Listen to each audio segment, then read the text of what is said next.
Tinkerbell και η μεγάλη νεραϊδοδιάσωση. Η ζωή ξυπνά, κάτι μαγικό συμβαίνει. Συντροφιά το κάθε πλάσμα ψάχνει κι η χαρά ανεβαίνει. Ο ήλιος τα φυτά θα αγκαλιάσει, το ίδιο κι η βροχή, πιο πράσινη θα γίνει η γη.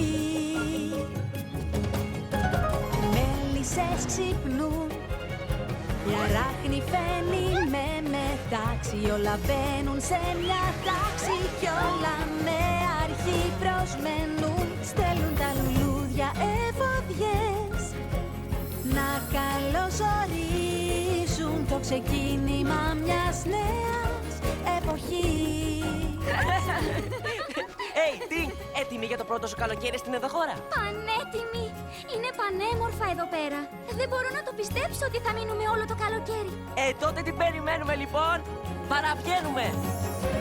Η άβρα πλώνεται γλυκά, παντού πολύχρωμα χαλιά. Δες τον ήλιο από ψηλά χαιρετά. Στήσαν γλέντι τα πουλιά, μοιάζει σαν παιδική χαρά. Γελαϊδούν τραγούδι μαγικό. Γεια σας παιδιά! Καλοκαιρινό. Καλοκαιρινό. Να, εδώ είναι Tink! Είναι νεραδοκατασκήνωση! Κάθε βαρύ χειμωνιά φεύγει τώρα μακριά και ζούμε όλοι κάτι ονειρικό. Καλοκαιρινό. Καλοκαιρινό.